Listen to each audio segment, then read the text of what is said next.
안녕하세요. 저희 케어스토리에서 분기마다 제공해드리고 있는 어르신 서비스 만족 교육, 그 주제 중에서도 입소율을 높이는 5가지 마음 자세를 살펴보고 있는데요. 이번 시간에서는 그 세 번째로서 마음이 우러나야 행동이 달라진다라는 부제의 나머지 방법들은 무엇이 있는지 지금부터 같이 한번 보시겠습니다. 입소율을 높이는 5가지 마음 자세 중에 한 부분이 되는데요. 자, 유연한 자세로서 어르신의 요구에 응해야 한다는 부분입니다. 어르신을 위해서라면 때로는 나의 모든 업무를 뒤로 하고서라도 적극적으로 어르신께 도움을 드릴 자세가 되어 있어야 한다는 것인데요. 내가 지금 해야 하는 업무를 하는 것도 중요하지만 우리가 장기요양기관에서 근무하는 가장 주된 업무는 어르신을 돕는 서비스, 즉 장기요양 서비스를 제공해 드리는 것이죠. 그렇기 때문에 다른 업무보다도 어르신을 도와드리는 것이 무엇보다 가장 중요하고 가장 먼저 해야 하는 업무입니다. 혹시 기관에서 근무하시면서 여러분들께서는 어르신께서 부르고 계시는데도 불구하고 다른 일을 보러 간 적은 없으신가요? 나의 업무만을 너무 엄격하게 적용하면 정작 어르신께 도움이 필요한 그 골든타임을 놓칠 수 있다는 거예요. 그 골든타임을 놓치게 되면 때론 어르신의 생명에도 큰 지장이 생길 수 있다는 것을 절대 잊어서는 안 됩니다. 장기요양기관에서 근무하는 직원이라면 누구에게나 동일합니다.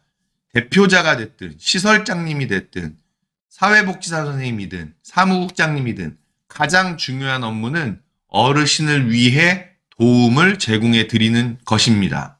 자, 우리가 잠깐 한번 생각해 볼 문제가 있는데요. 기관의 대표자님이나 시설장님, 또 국민건강보험공단이 정해준 업무보다 더 엄격하게 적용해야 할 것이 있다는 거 혹시 알고 계신가요? 네, 맞습니다. 바로 어르신의 생명과 안전에 관련된 일인 것이죠.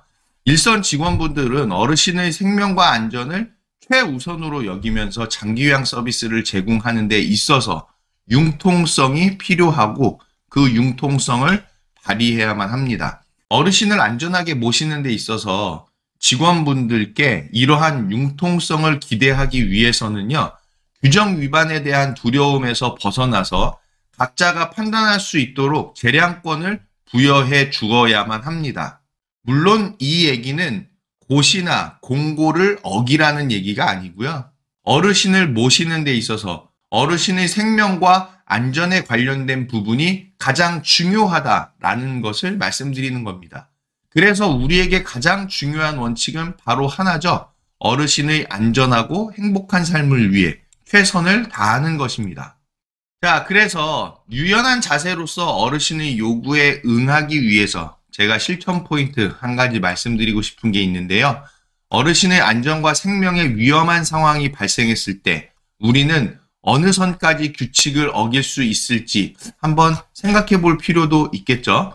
어르신이 위급한 상황에서 신속하고 적절하게 대처하는 유연한 태도가 필요하다는 것은 인간된 도리로서 자명한 규정일 것입니다.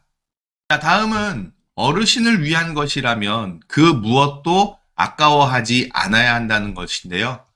110% 원칙이라는 것이 있습니다. 다른 사람들에게 받은 100%의 도움을 110%의 도움으로 돌려주자는 것인데요. 우리 장기요양기관의 현장에서 이런 원칙을 실천한다면 우리 기관은 훨씬 좋은 곳이 되고 최고의 장기요양 서비스를 달성할 수 있게 될 것입니다. 인간은 태생적으로 이기적인 존재이죠. 특히 오늘날과 같은 극심한 경쟁 사회에서 사람들은 모두 자신의 이익만을 추구하고 있습니다. 자신에게 이익이 돌아온다면 심지어 남을 속이고 희생시키는 일도 마다하지 않는데요. 하지만 어르신을 위해서라면 사소한 것이라도 자신을 희생하고 친절을 베풀 수 있어야만 합니다. 그것도 날마다, 매일, 항상이라는 거예요. 그런데 기관의 대표자분이나 시설장님이 관대한 성품이 아니라면 이런 활동을 하는 것도 여의치 않습니다. 경비절감을 이유로 해서 어르신께 베푸는 것을 반대하고 원칙만 고수하려는 관리자들이 정말 많기 때문이죠. 그런 대표자분이나 시설장분은요, 어르신께 좋은 프로그램 재료조차도 구매하는 것을 정말 아까워합니다. 그럼에도 불구하고 여러분은요, 작은 일이라도 어르신께 친절을 베풀 수 있어야만 하겠죠? 어르신께 필요한 작은 선물을 한번 생각해 보셔서 대표자나 시설장님께 건의해 보세요. 만일 작은 선물 구입도 허락하지 않는 관리자라면 여러분의 돈으로 구입해서 드리는 것도 때론 좋을 수 있습니다. 현장에서 어르신을 모시면서 어르신께 친절을 전달할 수 있는 다양한 방법들도 한번 생각해 보세요. 여러 가지가 생각날 거예요. 어르신께 무언가를 건네드릴 때 어르신께서 여러분의 친절에 감동을 받기도 하시지만 여러분도 어르신께로부터 감동을 받게 되실 겁니다. 인색한 사람은 최고가 될 수 없어요. 최고의 장기요양기관은 어르신께 무언가를 드리는 데에 인색하지 않습니다. 어르신께 무언가를 드리는데 항상 너그럽고 또 그런 활동을 좋아하는 기관이 최고의 장기요양 기관이고 최고의 장기요양 요원이 되는 거죠.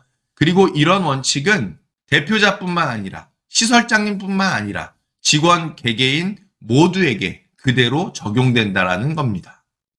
자, 그래서 제가 어르신을 위한 것이라면 그 무엇도 아까워하지 않아야 한다는 이 방법에 대해서 여러분께 실천 포인트 한 가지를 드리자면요.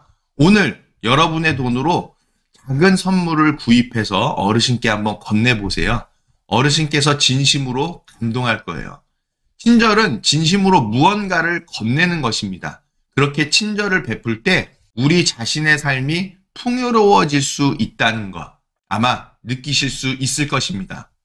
자, 여기까지 입소율을 높이는 5가지 마음 자세 그 3번째 내용에 대해서 함께 살펴보셨는데요. 성경 말씀 마태복음 7장 12절에 보시면 그러므로 무엇이든지 남에게 대접을 받고자 하는 대로 너희도 남을 대접하라. 이것이 율법이요 선지자니라 라는 말씀이 있습니다. 어르신의 건강과 행복을 위해서 항상 따뜻한 친절을 매일 베풀면서 어르신께는 그 무엇도 아까워하지 않는 여러분이야말로 천국의 극진한 대접을 영원토록 누릴 수 있는 충분한 자격이 주어질 것입니다. 어르신께 아낌없는 친절을 드리는 여러분은 이 땅에 살아있는 천사입니다. 감사합니다.